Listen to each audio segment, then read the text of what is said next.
Mis dos cosas favoritas en el mundo, aunque no son cosas, son los animales y los niños. Que aunque a veces parece que son lo mismo, no lo son realmente. Y siguiendo esas dos pasiones, yo estudié zoología y después me especialicé en educación no formal. Que eso es la educación fuera del aula, la educación no reglada, y específicamente en educación en la naturaleza y sobre la naturaleza. Y eso es lo que quiero compartir hoy con vosotros. Voy a empezar contándoos una anécdota. Yo en mi doctorado, para mi trabajo de campo, lo hice en Honduras, estudiando las tortugas marinas, en un pueblecito de la costa sur de Honduras que se llama Punta Ratón. Hoy no voy a hablaros de las tortugas de Punta Ratón, que son muy interesantes, os voy a hablar de la gente de Punta Ratón, que todavía es más interesante. Punta Ratón es una aldea de pescadores donde la gente es muy pobre, muy, muy pobre. La mayoría de las casas son así, están hechas de palos, placas de metal, o sea, planchas de metal, plásticos, una sola habitación para toda la familia. Normalmente la pesca no les da para vivir, así que, bueno, entre eso y los huevos de tortuga, pues a veces pueden comer 1 o 2 veces al día, arroz y frijoles, eso es todo. Pero resulta que hay una cosa que prácticamente siempre se encuentra en todas las casas, en todas las mesas de Punta Ratón. Coca-Cola. En serio. O sea, es verdad. No tienen dinero para pagarle la comida a sus hijos, pero siempre encuentran algunas monedas para comprarse una botella de Coca-Cola. Yo no he estado en África, pero me han dicho que allí pasa lo mismo. Que hay aldeas donde no hay electricidad y la gente bebe Coca-Cola y no hay neveras, caliente. ¿Por qué pasa eso? ¿Por qué? O sea, ¿por qué la gente bebe Coca-Cola y siente que necesita beber Coca-Cola? Os voy a contar un secreto. A mí la Coca-Cola no me gusta, el sabor no me gusta, me empalaga. Pero resulta que cuando estoy en Honduras trabajando en la playa de las Tortugas, si es de día 40, 42 grados, si es de noche 35 grados, 80% de humedad, te mueres de calor, te mueres de sed. En mi cabeza aparece esta imagen. Y puedo escuchar hasta las burbujitas ahí en mi mente. O sea, ¿cómo es posible? ¿Por qué me pasa eso? Porque Coca-Cola tiene los mejores publicistas del mundo y se han dedicado a meterme en la cabeza que cuando tienes sed tú lo que necesitas es Coca-Cola. Y no solo para quitarte la sed, la necesitas para hacer amigos, la necesitas para pasártelo bien, la necesitas para encontrar el amor, para resolver tus problemas familiares, para superar tus retos, incluso es lo que le da sentido a la Navidad. ¿Cómo es posible que nos hayan convencido de una cosa así? Pues porque lo llevan haciendo durante décadas. Diferente lenguaje, diferentes imágenes, diferente, no sé, estilo, ¿vale? Pero siempre el mismo mensaje. Y eso nos enseña una lección. Y es que si una idea se repite lo suficiente en los medios de comunicación, puedes llegar a convencer a la mayoría, aunque sea completamente falsa. Yo no he venido hoy aquí a hablaros de Coca-Cola. He venido a hablaros de otra idea que también se repite continuamente en los medios de comunicación y que me preocupa más. Se trata de la teoría de la evolución. La idea de que todos los seres vivos del planeta proceden de un ancestro común que se ha ido desarrollando a lo largo de miles de millones de años, se ha ido diversificando hasta dar lugar a todo lo que vemos hoy, incluidos los seres humanos. Esa idea es una idea que está por todas partes. Yo conozco muchos padres que están preocupados porque en los colegios a los niños, a los jóvenes, se les enseña la teoría de la evolución en clase de ciencias. Está en los libros de texto, está en los documentales. El problema para mí es más grave, porque no está solamente en el aula, está en todas partes, en muchos formatos. Y se acerca a la gente, como comentaba Raúl esta mañana en el taller de cine, cuando estamos relajados, cuando estamos pasándolo bien. ¿Qué pasan haciendo la mayoría de los niños, de los jóvenes, cuando no están en la escuela, cuando no están ocupados con algo obligatorio? Dicen las estadísticas que es estar delante de una pantalla. ¿Qué es lo que encuentran normalmente en esas pantallas? Cosas como esta.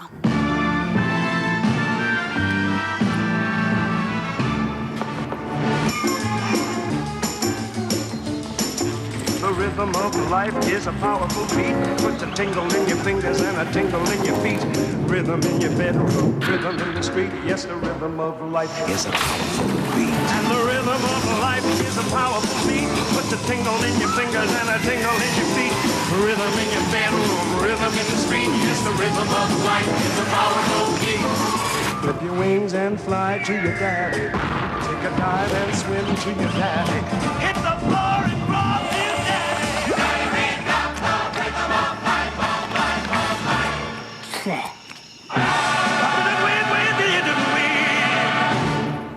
Y los más pequeños puede que se encuentren cosas como esto. Dinosaur. George's birthday treat is a visit to the museum dinosaur room. En este episodio la familia de Peppa Pig está visitando un museo de dinosaurios. Y quiero que os fijéis en esta vitrina, que bueno, como estamos viendo una sala de dinosaurios, parece bastante lógico que haya algo así en un museo, pero seguir mirando. Dinosaur.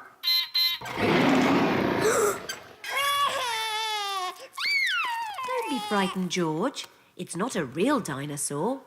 Vale, esta es la escena principal del episodio. Fijaros lo que hay detrás. Exactamente lo mismo de antes. Yo no soy amiga de las teorías de la conspiración, para nada. Los que me conocéis lo sabéis. Pero me parece curioso que aparezca la misma escena, exactamente la misma, 2 veces, en este caso en el fondo de la escena principal.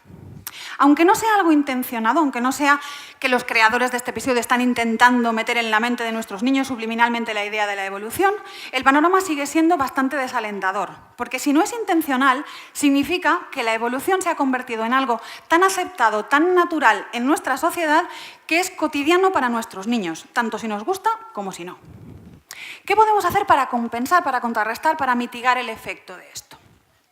Bueno, la solución que han tomado algunas comunidades religiosas y que, por desgracia, ocurre en algunas de nuestras iglesias es el... Bueno, primero os cuento esto. Primero. ¿Por qué es tan grave el tema de la teoría de la evolución? La teoría de la evolución es grave porque no es una teoría científica más. No es la teoría de la relatividad, la teoría de cuerdas. Es algo que afecta, que va mucho más allá de la vida académica y que tiene muchas implicaciones. Si la teoría de la evolución es cierta, la vida no tiene propósito ni sentido. El motor de la naturaleza es la selección natural y, por lo tanto, todo lo que los seres vivos, incluidos los humanos, están intentando hacer es simplemente reproducirse al máximo, sobrevivir al máximo por cualquier medio posible. La historia de la Tierra consiste en una serie de especies apareciendo y desapareciendo, evolucionando o extinguiéndose. No hay un origen ideal, perfecto, no hay un final ni una recuperación del estado original, porque no hay un estado original.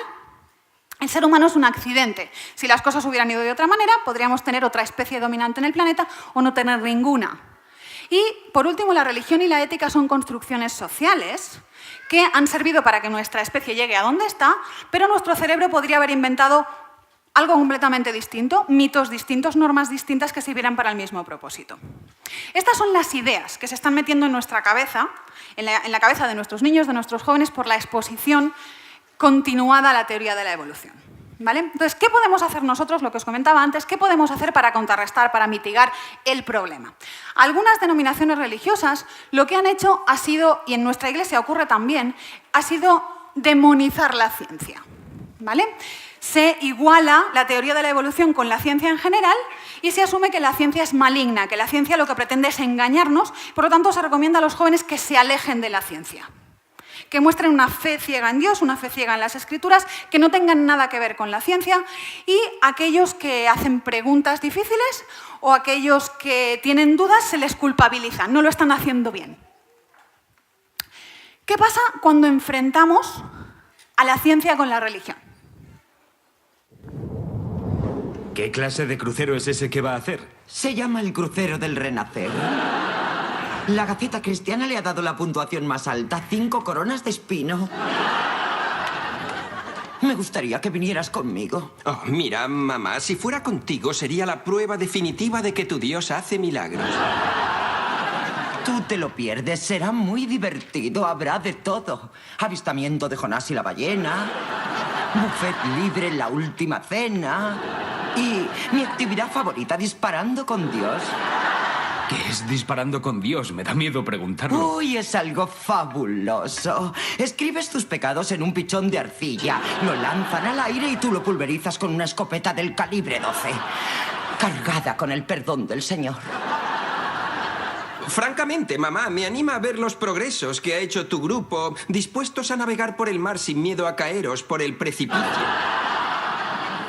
Por ejemplo, si Shelley estuviera a bordo, escribiría impertinente en su pichón. Y luego, ¡bam! El Señor nos lo da y el Señor lo vuela por los aires. Si enfrentamos la ciencia y la religión, si obligamos a nuestros jóvenes a escoger entre una o la otra, muchos escogerán la ciencia y se alejarán de la Iglesia. Y los que se queden seguramente acabarán siendo analfabetos intelectuales y serán ridiculizados por ello. Lo bueno es que la buena noticia es que no es necesario escoger entre las dos. La ciencia es algo bueno. La ciencia ha erradicado enfermedades que mataban a miles de personas en el pasado, ha aumentado la producción de los alimentos, nos ha dado una movilidad tremenda que nos permite viajar de un lado al otro del planeta en unas pocas horas, nos permite ver y oír en directo cosas que están pasando a miles de kilómetros de distancia del lugar en el que nos encontramos. Y lo que es más importante para mí, ha aumentado nuestro conocimiento de la naturaleza. Sabemos cómo son y cómo funcionan las cosas que Dios creó, desde lo más pequeño hasta lo más grande. Y lo mejor de todo, la ciencia es divertida.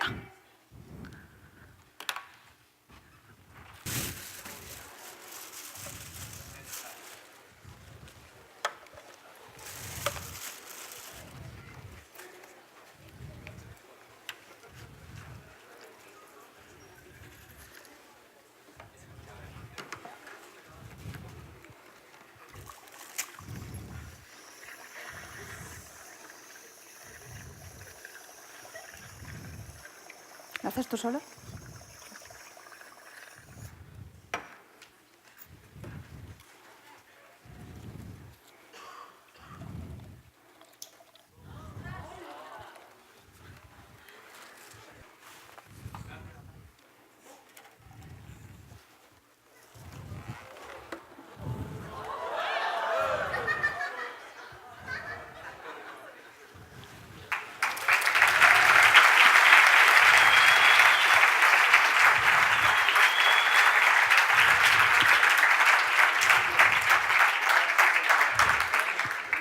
La ciencia nos asombra y provoca la curiosidad en las personas, pero lo mejor de todo es que la ciencia no es magia.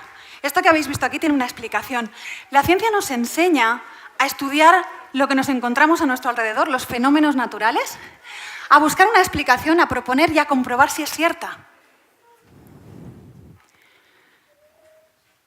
Yo creo que la mejor manera de solucionar el problema que teníamos es justamente no intentar alejar a nuestros muchachos de la ciencia, sino acercarlos a ella.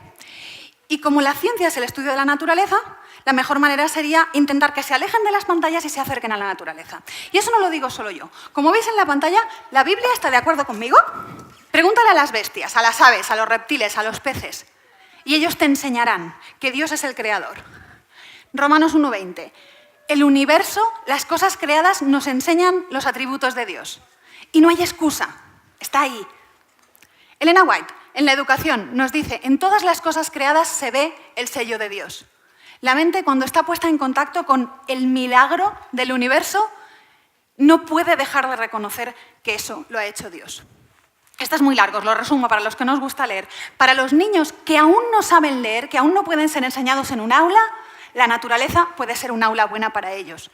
Porque como todavía no están tan estropeados por la cultura, pueden reconocer mejor a Dios en la naturaleza. Y para los que ya somos mayores y sí que estamos estropeados, es una buena manera de volver a recuperar ese contacto con Dios. Estos textos y otros que podemos encontrar tanto en la Biblia como en Elena White nos enseñan que la naturaleza, a pesar de estar actualmente muy estropeada por el pecado, aún nos enseña acerca del Creador, nos enseña cómo es el carácter de Dios y cómo era su plan original.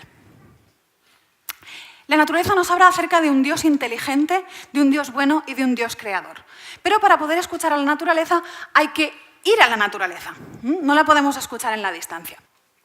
Mi objetivo principal hoy aquí, es convenceros a los líderes de exploradores, a los líderes de jóvenes, a los líderes de pioneros, que hagáis de las actividades en la naturaleza un pilar en vuestros grupos.